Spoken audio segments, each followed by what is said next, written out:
Nintendo Direct? More like, what did you, Nintendo, expect? Hey everyone, welcome back to another video. Today we're going to be doing a tier list. Yes, a tier list. Just recently, just today, as of recording this, 9/14, Nintendo did one of those oh so lovely Nintendo Directs, where they announce many a thing, and I thought, you know what? Let's just go ahead and make a tier list of how hype those announcements are. Now, this is how hype they are to me, not how hype they are to you, but, you know, if we have the exact same taste, then this will feel very comfortable in terms of ranking for you. I don't know why more people don't do this, you know? I don't know why I don't see more videos about Nintendo Directs after they come out. Seems like easy, fun content, but I guess not everyone can be quite as creative as me anyways. These are not in any particular order. I did not put them in the order of the show. They're just in an arbitrary order that kind of got tossed around. Here, I'll prove that point by shuffling them up a little bit. So I'm going to just rank these across 5 categories. At the very top, we have That's the Good Stuff. All right, these are the real ones. These are the announcements that Blink likes to see. Okay, good stuff. After that, we have All right, yeah, sick, cool. Like, I'm down for that. That's a good announcement. That makes me happy. That's not, you know, my top, but it's good. We've got the Not Too Shabby category. You know, you got to have some good, solid potatoes next to that meat. We got I'm happy for other people. As in, you know, this isn't probably not my thing, but I know that there's someone out there who is looking forward to hearing these exact string of words come out of Nintendo's mouth, and I'm happy for them. And then finally we got Come On Now, which is sort of self-explanatory. All right, we're going to start right away with Amiibo. Now, they announced several Amiibo things. They announced Xenoblade Chronicles 3, I think, Amiibo. They announced... I forget what other ones, but they announced Sora is the big one. Sora is the one that they announced. Finally, the Smash Amiibo line is complete. And I think with the announcement of Sora, I got to put this one in Not Too Shabby. Now, in the past, I would have been pretty hyped because I was hot on the Amiibo train during the Smash era. I have all of the base Smash Amiibos. I just don't have all the DLC characters, and at this point, I don't know that I ever will. But I am happy. I will pick up Sora. I'm happy to see Sora. I'm playing a Kingdom Hearts game right now. And I'm happy for the Amiibo fans. I'm mostly impressed Nintendo still does Amiibo stuff. Like, it seems like something they would have given up on a long, long time ago. All right, next up here, we've got Among Us the Fungal. I am happy for other people. I've never played Among Us, but it seems like the type of game that... would benefit from a new map, and also it's a free update from what they said. So enjoy, eat good, Among Us fans. Enjoy your mushrooms. Next, we've got the Splatoon 3 expansion pass DLC. This was like the second wave of DLC. I'm torn between Not Too Shabby and Happy for Other People. I'm gonna say Not Too Shabby because I have not played Splatoon 3, but when I do have to say that this DLC looked sick. It was like, had like a whole Nier Automata vibe going on. It was like an RPG roguelike. I don't know. Whatever they're cooking up over there, I'm kind of down for it. So in the future, I could see myself enjoying it. And since I don't want to put it too low, we'll put it in Not Too Shabby. Saga Emerald Beyond, which I think is a new Saga game. Saga superfans, let me know if this is a remake of an existing one, but this is definitely all right. Yeah, sick, cool. I'm down to see that. The characters that they described all sounded interesting. The like timeline combat system looked like fun. It definitely seemed like the type of game that I will play. Very happy about that. Very happy. Yeah, honestly, do we want to put this in That's the Good Stuff? Do we want to? We might. We'll leave it here for now. I'll circle back at the end and see if that feels wrong.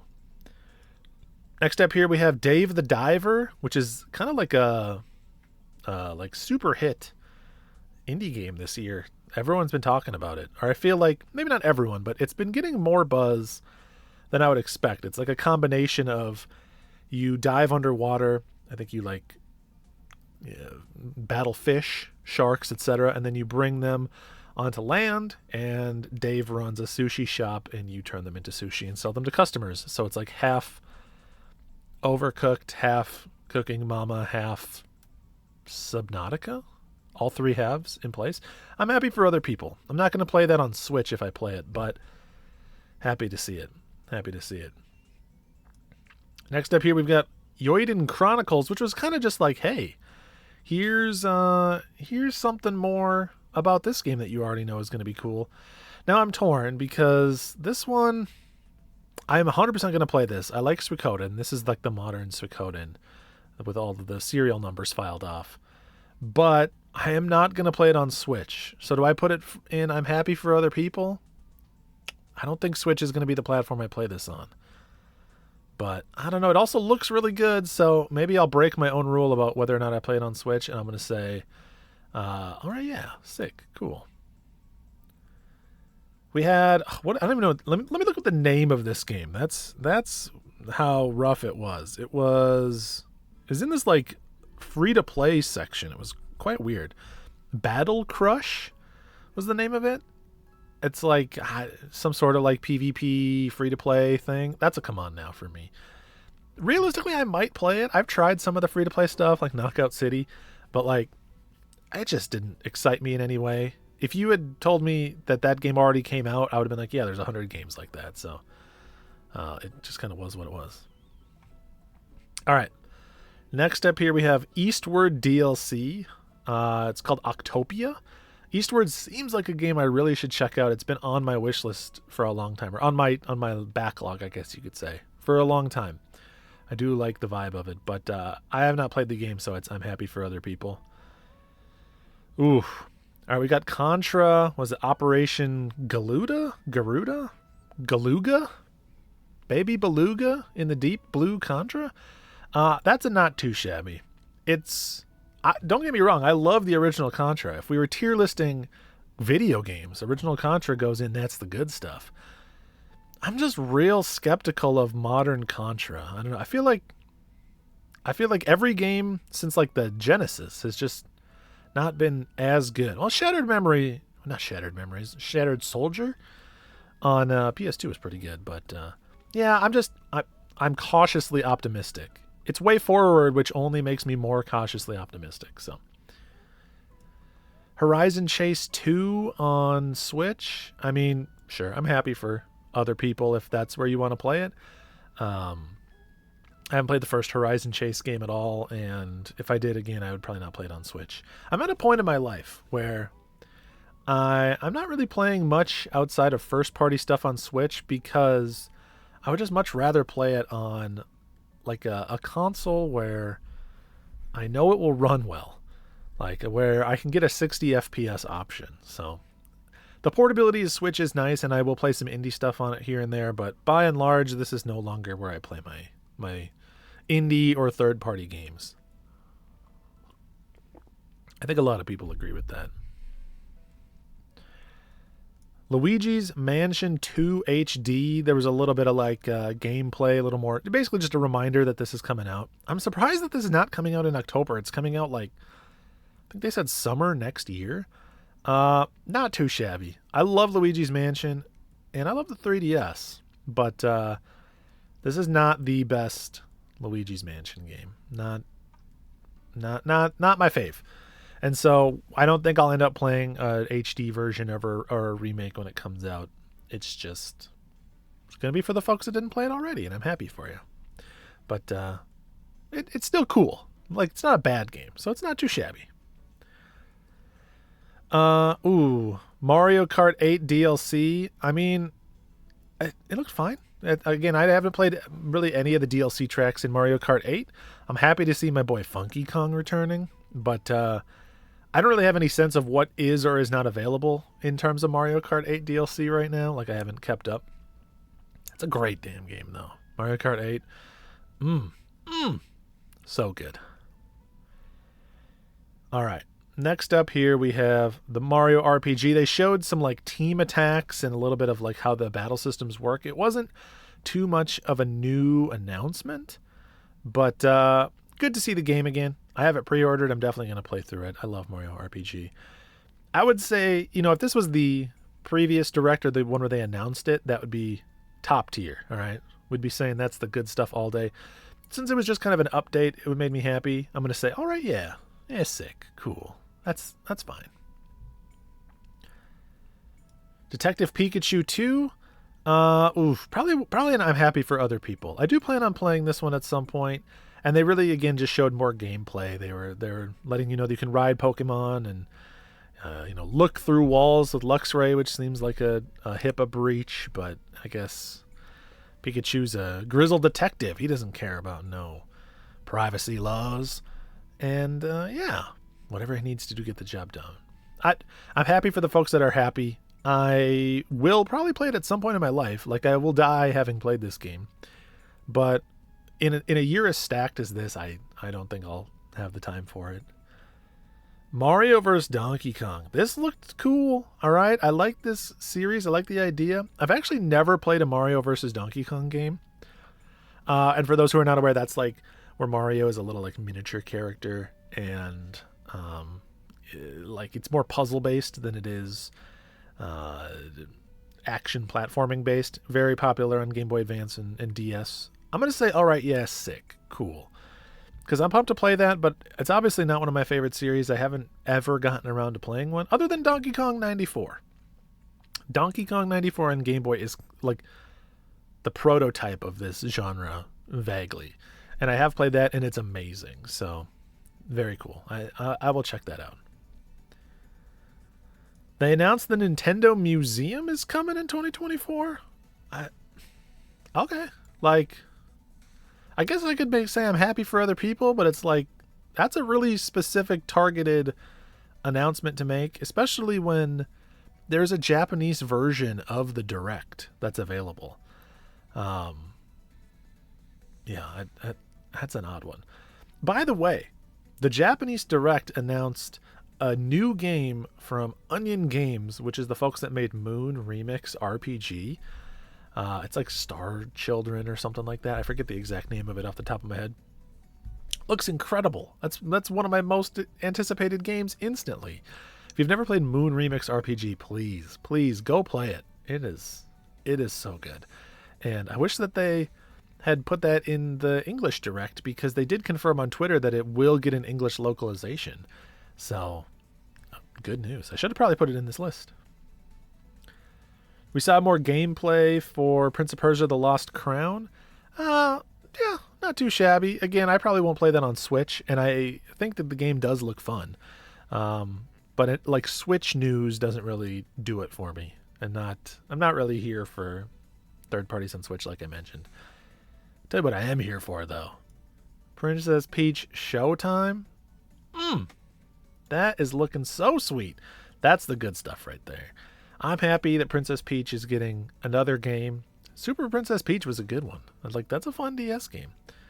And I like the sort of like cosplay on, you know what it looks like? You know what Princess Peach Showtime looks like? It looks like Balan Wonderworld, okay?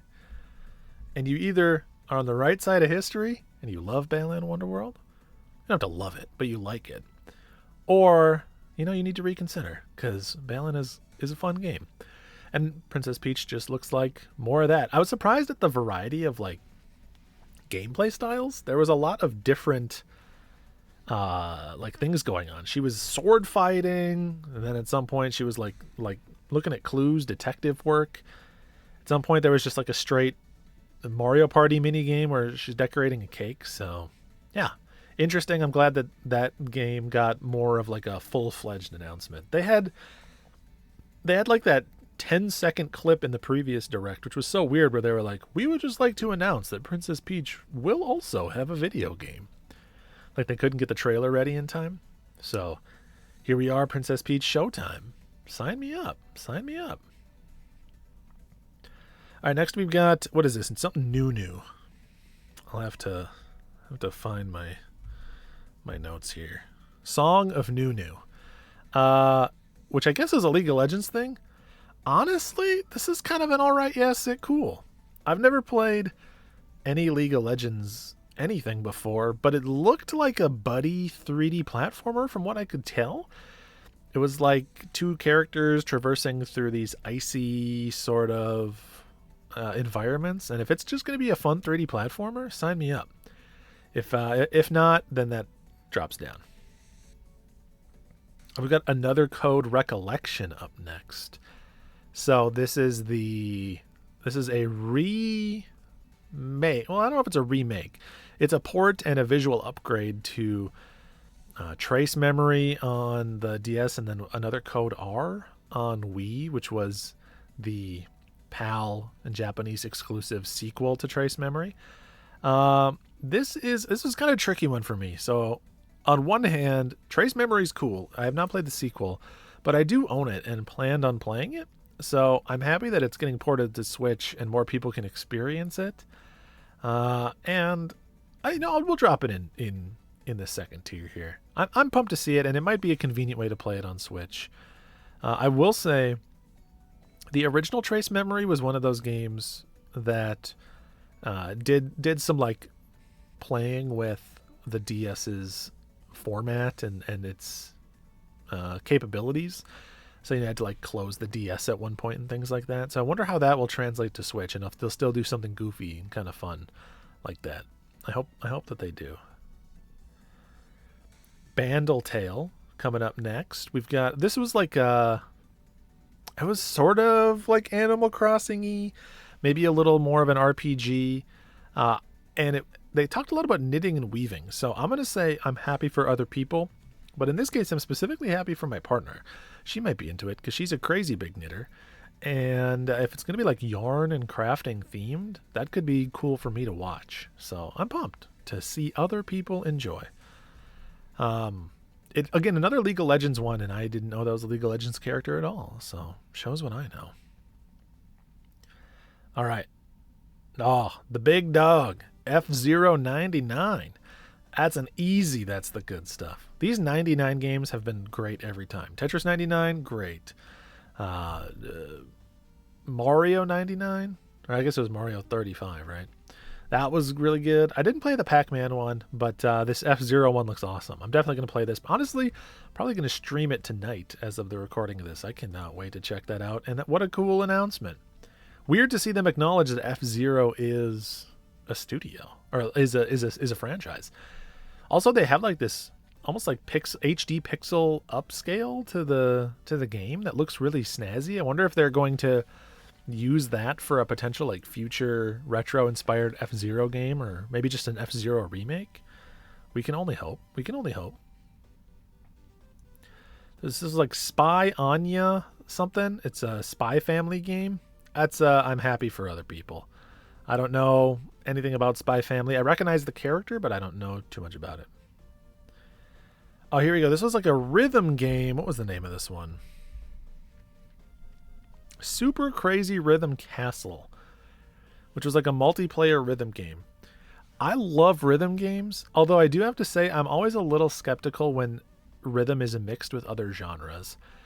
So as long as this is mostly rhythm, it can have some exploration, but as long as rhythm is not an after-the-fact thought, this should be pretty cool. I'm going to say this one's not too shabby. This one could potentially bump up once I play it if I really like it. And it does have Konami music in it, which is great, but I'm always a little bit guarded on rhythm games, even though I love them. Paper Mario Thousand Year Door. We're getting a port / visual upgrade to Thousand Year Door. I'm going to say, honestly, we're going to go with not too shabby. Not because I have anything against Paper Mario. In fact, I love the Thousand Year Door. It is an incredible game. But I own a copy of this, and if I wanted to play it again, I've already played through it, I would probably play that. Convenient for folks. I'm happy for those that have never experienced it before, but the odds of me personally checking it out are kind of slim unless it's like I really get a hankering to replay that series. They announced a remaster for Tomb Raider 1, 2, and 3. I assume this is coming to all consoles, not just Switch. I'm happy for other people. Sure, I've had these games forever and never played them. I don't have much of like a interest in playing them from a gameplay perspective. I do have an interest from a historical perspective. I've never played any of these, but I think that I was surprised that they weren't already on Switch. I'll say that. It was like, oh, You can't already get the Tomb Raiders on Switch, so there you go. Trombone Champ coming to Switch way after the meme has died. So this was a little bit surprising for me. We're going to go with I'm happy for other people. If I wanted to play Trombone Champ, I would have played it by now on PC. Plus, on PC, you can get all the custom charts and things like that. So if you are just looking to do some tromboning on Switch, I'm happy. I do like the weird IR controls that they are adding in, so you can play fake air trombone. But yeah, I probably would play it on PC if I was going to play it. Unicorn Overlord. That's the good stuff right there, all right? New Vanillaware game. It's this incredible looking strategy RPG, very Tactics Ogre or Final Fantasy Tactics inspired, or I guess more recently Triangle Strategy. It just has that gorgeous Vanillaware art style coupled with what looks like a really cool story or really cool set of characters. I'm pumped. Very surprising. I didn't know what Vanillaware was working on. Was the last game they put out 13 Sentinels? If so, it's been a minute, and this is not necessarily the genre I would have expected from them. So, hell yeah, sign me up. Wargroove 2, happy for other people. I thought I would love Wargroove, and I like Wargroove. Oh, let's get you back. Let's get you back. I like Wargroove, but it's just something about it, I fell off. I am a huge Advance Wars fan. I love the first 2 Advance Wars games. Actually, the first 3 Advance Wars games, up through the Dual Strike. And so when Wargroove was announced, I was like, oh, this is like a fantasy Advance Wars. This is everything I've always wanted.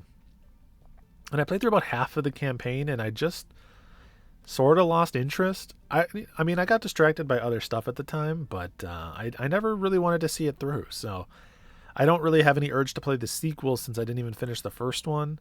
But I hope that it is good, and I suppose there is a chance that I will end up playing it if it gets enough buzz, because it almost feels like the problem is with me, not with Wargroove. Next up we got, oh gosh, I don't even remember the name. This is the most generic looking game and the most generic name. It was, gotta check the notes. War Tales. It was like a tactical RPG, but it was really zoomed out, and the characters were these little tiny characters in the center doing really slow, very uninspired looking attacks. It's the type of game where I see that and I'm like, who is this for? If you love War Tales, explain to me what I'm missing. It seemed like a very dull. Yeah, not really my thing. And then finally, we got more news about WarioWare Move It, which is the WarioWare game with all the goofy poses and stuff. That's an alright, yeah, cool. I know that this isn't a fresh, hot announcement, but I love WarioWare. I actually really liked the WarioWare on Wii, which was similar. That's probably my most played WarioWare after the GameCube one. And I just think that if you're in for WarioWare, you're in for doing a bunch of dumb poses and looking like an idiot. So sign me up. Actually more excited about this than I was about the previous one. What is it? Get It Together. And yeah. All in all, let's see. Do we have any changes I would make to this list? It feels pretty accurate now that I look at everything. I admit, yeah, maybe I'm being a little too harsh on the Nintendo Museum. As a concept, I think it's a cool idea, and I'm happy that it'll be there. If I'm ever in Japan, I'd love to visit, but it's such a hyper-specific announcement that I'm like, yeah, all right. But yeah, I thought that was a great Nintendo Direct. I think all Nintendo Directs are great, honestly. I don't think we've ever had a bad one. I know people don't agree with that, but I don't think I've ever had a Nintendo Direct that I didn't have several things in that were interesting to me. So I'm going to say thanks for watching. Nintendo Direct forever. Yeah.